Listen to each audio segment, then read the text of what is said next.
Hello everyone. तो video का title देख के आपको ये तो समझ में आ गया होगा कि वीडियो के अंदर हम एग्जैक्टली क्या डिस्कस करने वाले हैं। अगर आपका मे 22 के अंदर अटेम्प्ट है एंड अगर आप मेहनत करने के लिए रेडी है तो हमारे पास सफिशिएंट टाइम अवेलेबल है। डेफिनेटली मे 22 अटेम्प्ट के अंदर आपका रैंक आ सकता है। अभी तक आपका कोई भी रिजल्ट क्यों ना आया हो, मैं मेरा पर्सनल एक्सपीरियंस शेयर कर रहा हूँ। सीपीटी के अंदर मेरे नंबर ऑफ मार्क्स थे 134 आउट ऑफ 200, यानी कि सीपीटी के अंदर मैं रैंक के आसपास भी नहीं था। आईपीसीसी के अंदर मेरे नंबर ऑफ मार्क्स थे 394 आउट ऑफ 700, यानी कि आईपीसीसी के अंदर भी रैंक के आसपास नहीं था। एंड सीए फाइनल के अंदर मेरा रैंक आया ऑल इंडिया रैंक 9। तो जब मेरा सीए फाइनल के रीडिंग पीरियड स्टार्ट हुआ उस टाइम पे मेरा एक ही टारगेट था कि मुझे सीए फाइनल फर्स्ट अटेम्प्ट के अंदर क्लियर करना है। हमारा अभी तक रैंक नहीं आया। मेरा एक एल्डर ब्रदर है, उसने मुझे एक छोटी सी बात बताई कि जिसका ऑल इंडिया रैंक 1 आने वाला है उसके पास भी पढ़ाई करने के लिए 5 महीने अवेलेबल है एंड तेरे पास भी पढ़ाई करने के लिए 5 महीने अवेलेबल है।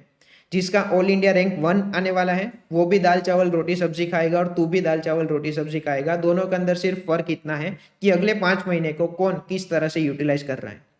तो इस वीडियो में हम यही डिस्कस करेंगे कि अगर आपका मे 22 के अंदर अटेम्प्ट है तो अगले 5 महीने को आपको किस तरह से यूटिलाइज करना है। अगले 5 महीने में आपका क्या प्लानिंग होना चाहिए, कौन कौन सी चीज़ों का आपको ध्यान रखना है, कौन कौन सी मिस्टेक्स आपको अवॉइड करनी है। मैं आपके साथ ये भी शेयर करूंगा कि मेरे रीडिंग पीरियड में मैंने कौन कौन सी मिस्टेक्स करी थी जो आप अवॉइड कर सकते हैं।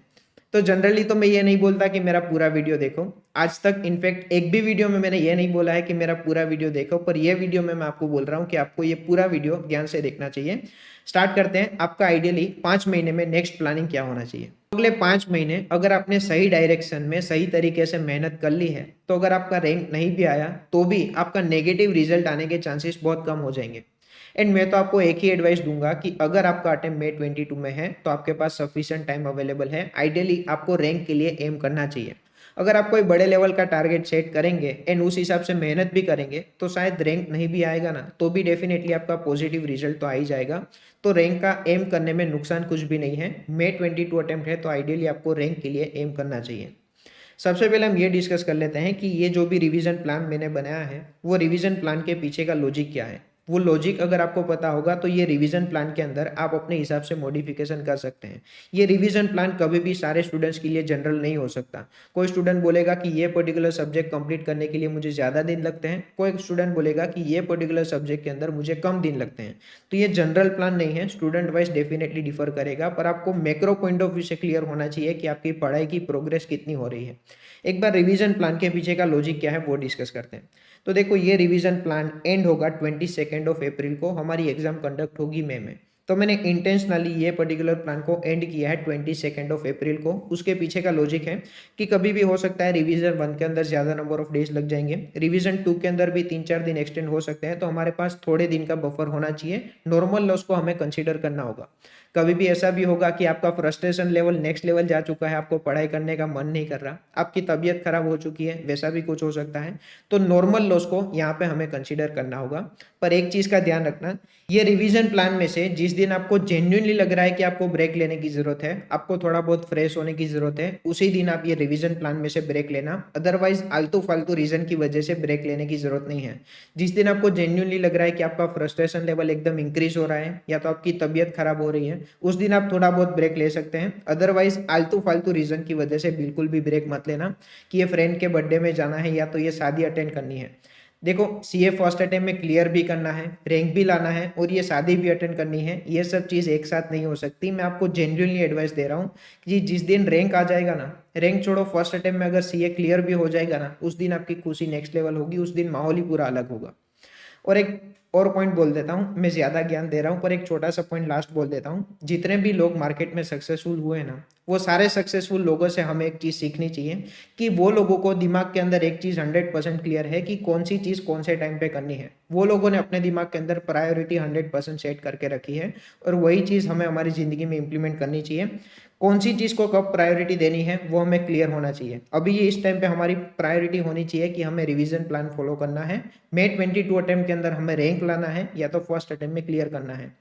मैं कब से बोल रहा हूँ कि आपको रैंक के लिए प्रिपेयर करना चाहिए, फिर भी काफ़ी स्टूडेंट्स होंगे जिसको अभी भी बिलीव नहीं होगा कि उसका भी रैंक आ सकता है। तो आप अपने दिमाग में ऐसा रख सकते हैं कि एटलीस्ट मे 22 अटेम्प्ट के अंदर आपको फर्स्ट अटेम्प्ट में सीए क्लियर करना है। तो हमने पॉइंट नंबर 1 डिस्कस किया कि 22 को हमारा रिवीजन प्लान खत्म होगा, उसके पीछे का क्या लॉजिक है। सेकेंड थिंग, अभी नवंबर 20 की जो एग्ज़ाम है वो डिले होके हुई दिसंबर 21 में। तो ये चांसेस भी है कि मई 22 की एग्ज़ाम मई फर्स्ट वीक में नहीं होगी। ये भी हो सकता है कि मिड में या तो एंड में हो सकती है। पर अभी के लिए आपको वो चीज़ कंसीडर नहीं करनी। अभी हम रिवीजन प्लान यही चीज़ को माइंड में रख के चलेंगे कि हमारी एग्ज़ाम मई फर्स्ट वीक में होगी। देखो मेरे अटेम्प्ट में क्या था वो बोल रहा हूँ। मेरी एग्ज़ाम थी मई 19 के अंदर। मई 19 में मैंने खुद ने सीए क्लियर किया। तो मई 19 में इलेक्शंस होते हैं। तो मेजोरिटी स्टूडेंट्स यही बोल रहे थे कि मई 19 में एग्जाम कंडक्ट नहीं होगी, हमारी एग्जाम कंडक्ट होगी जून 19 के अंदर। पर मैंने मेरा जो भी रिवीजन प्लान बनाया था वो वही चीज़ को कंसीडर करके बनाया था कि हमारी एग्जाम मई 19 में कंडक्ट होगी। फिर इंस्टीट्यूट ने नोटिफिकेशन निकाला और एक्चुअल में हमारी एग्जाम कंडक्ट हुई जून 19 में। तो मुझे जो भी एक्स्ट्रा पीरियड मिला उसके अंदर मैंने एक और एक्स्ट्रा रिवीजन लगाया। एंड मुझे पर्सनली ये लगता है कि मेरा जो भी रैंक आया उसमें मेजर रोल प्ले किया था वो एक्स्ट्रा रिवीजन ने। तो अभी तक हमने डिस्कस किया कि 22 ऑफ अप्रैल को हमारा टाइम टेबल खत्म हो रहा है, उसके पीछे का क्या लॉजिक है। एंड सेकेंड थिंग, हमें हमारे दिमाग के अंदर एक ही चीज रखनी है, हमारी एग्जाम कंडक्ट होगी फर्स्ट वीक ऑफ मई में। सेकेंड थिंग ये डिस्कस करते हैं कि ये सब्जेक्ट का अरेंजमेंट मैंने कैसे किया है। वो लॉजिक जानने के बाद ये सब्जेक्ट को ऊपर नीचे आप अपने हिसाब से कर सकते हैं। देखो सबसे एंड में मैंने रखा है ग्रुप 1 के सब्जेक्ट। ग्रुप 1 के सब्जेक्ट को सबसे एंड में मैंने इसलिए रखा है क्योंकि ग्रुप 1 के सब्जेक्ट अगर हम एंड में पढ़ेंगे तो हमारे दिमाग के अंदर लेटेस्ट होंगे और एग्जाम सबसे पहले कंडक्ट होगी ग्रुप नंबर 1 की। तो लेटेस्ट सब्जेक्ट हम ग्रुप नंबर 1 के लिखेंगे तो हमारा कॉन्फिडेंस बिल्डअप होगा। एंड अगर हमारा ग्रुप 1 अच्छा जाएगा तो पूरी एग्जाम अच्छे जाने के चांसेस है। ये पर्टिकुलर लॉजिक को कंसीडर करते हुए ग्रुप नंबर 1 के सब्जेक्ट सबसे एंड में मैंने रखे हैं। सेकेंड थिंग, ऑडिट को सबसे एंड में रखा है क्योंकि ग्रुप 1 के अंदर एक ही सब्जेक्ट ऐसा है जिसके अंदर सबसे ज्यादा रिटेंशन का प्रॉब्लम है। तो ऑडिट को मैंने सबसे एंड में रखा है। ये तीनों सब्जेक्ट से पहले मैंने रखा है डीटी एंड एससीएमपी को। अगेन सेम लॉजिक, पूरे ग्रुप 2 के अंदर सबसे ज्यादा लेंथी एंड सबसे ज्यादा वास्ट सब्जेक्ट है डीटी, तो वो लेटेस्ट हमारे दिमाग के अंदर होना जरूरी है।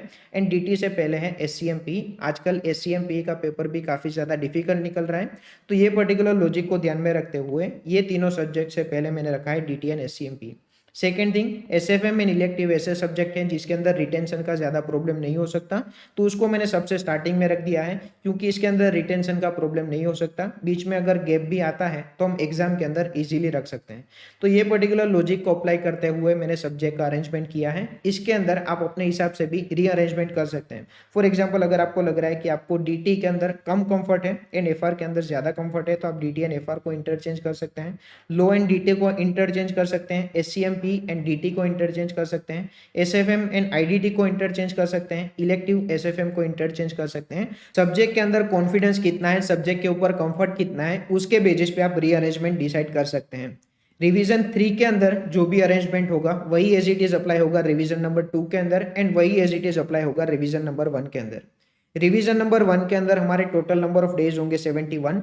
रिवीजन नंबर 2 के अंदर हमारे टोटल नंबर ऑफ डेज होंगे 48 एंड रिवीजन नंबर 3 के अंदर हमारे टोटल नंबर ऑफ डेज होंगे 32। रिवीजन नंबर 1 के अंदर पर सब्जेक्ट हमने अलोकेट किए हैं 9 to 10 डेज एंड इलेक्टिव के अंदर हमने अलोकेट किया है 6 डेज। रिवीजन नंबर 2 के अंदर हमने पर सब्जेक्ट अलोकेट किया है 6 to 7 डेज एंड इलेक्टिव के अंदर हमने अलोकेट किया है number of days 4। And revision number 3 के अंदर पर सब्जेक्ट हमने 4 दिन अलोकेट किए हैं। इसके अंदर आप अपने हिसाब से भी रीअरेंजमेंट कर सकते हैं। फॉर एग्जाम्पल, अगर आपको लग रहा है कि डीटी कंप्लीट करने के लिए 11 दिन लगेंगे और इलेक्टिव 5 दिन के अंदर मैं कंप्लीट कर सकता हूं तो उस हिसाब से आप रीअरेंजमेंट कर सकते हैं। सेकेंड थिंग, कोई स्टूडेंट को लग रहा है कि मुझे थियोरी और प्रैक्टिकल साथ में पढ़ना है तो मैंने इस हिसाब से ही अरेंज किया है। एफआर एंड ऑडिट आप साथ में पढ़ सकते हैं, आपके नंबर ऑफ डेज कंबाइन हो जाएंगे। डीटी एंड लॉ आप साथ में पढ़ सकते हैं। आईडीटी एंड एससीएमपी आप साथ में पढ़ सकते हैं, आपके नंबर ऑफ डेज कंबाइन हो जाएंगे। सेकेंड थिंग, यहाँ पे मैंने लिखा है कि 1 दिसंबर को आपका एसएफएम कंप्लीट हो जाना चाहिए। 1 दिसंबर को एसएफएम कंप्लीट हो जाना चाहिए। एसएफएम को कंप्लीट करने के लिए 9 डेज लगेंगे, यानी कि इफेक्टिवली देखें तो आपका टाइम टेबल स्टार्ट हो रहा है 22 ऑफ नवंबर को एंड आज की तारीख फॉर एग्जांपल 18 ऑफ नवंबर है। तो 18 ऑफ नवंबर आज है और ये टाइम टेबल स्टार्ट हो रहा है 22 ऑफ नवंबर को, यानी कि आपके पास 3-4 दिन का एक्स्ट्रा टाइम पीरियड है वो आप रिवीजन नंबर 1 के अंदर ऐड कर सकते हैं। कोई भी सब्जेक्ट को कंप्लीट करने के लिए अगर आपको लगता है कि ज्यादा दिन चाहिए तो वो 3-4 दिन आप रिवीजन नंबर 1 के अंदर ऐड कर सकते हैं। एडिशनली हमारे पास कंप्लीट करने के लिए बफर थोड़ा बहुत अवेलेबल है। हमारा टाइम टेबल कंप्लीट हो रहा है 22 ऑफ अप्रैल को। एडिशनली अगर बाई चांस हमारी एग्जाम थोड़ी बहुत पोस्टपोन होती है, फर्स्ट वीक ऑफ मई में कंडक्ट नहीं होती, तो एडिशनल हमारे पास नंबर ऑफ डेज हो जाएंगे, तो इतना ज़्यादा टेंशन लेने की ज़रूरत नहीं है। एक चीज़ का ध्यान रखना, ये पूरे रिवीजन प्लान के अंदर आपको फालतू के ब्रेक्स बिल्कुल नहीं लेने। जब भी आपको जेन्युइनली लग रहा है कि ब्रेक लेने की ज़रूरत है, उसी टाइम पे आपको ब्रेक लेना है। एक और बहुत बड़ी इंपॉर्टेंट चीज़ मैं आपको बोलने जा रहा हूँ, ध्यान से देखना। ये पर्टिकुलर रिवीजन प्लान मेरे हिसाब से यही पर्टिकुलर रिवीजन प्लान आपको फॉलो करना चाहिए। एंड सेकेंड थिंग, अगर आपको ये रिवीजन प्लान स्ट्रिक्टली फॉलो करना है तो I am launching comprehensive test series for CA final. उसकी पूरी डिटेल्स आपको डिस्क्रिप्शन में मिल जाएगी। वो पर्टिकुलर टेस्ट सीरीज के अंदर टोटल 3 सीरीज होगी। सीरीज नंबर 1 का शेड्यूल होगा ये, सीरीज नंबर 2 का शेड्यूल होगा ये, एंड सीरीज नंबर 3 का शेड्यूल होगा ये। 3 बार अच्छे से प्रिपरेशन हो जाएगी, 3 बार अच्छे से पेपर राइटिंग की प्रैक्टिस हो जाएगी, तो डेफिनेटली आपका रैंक तो आना ही है।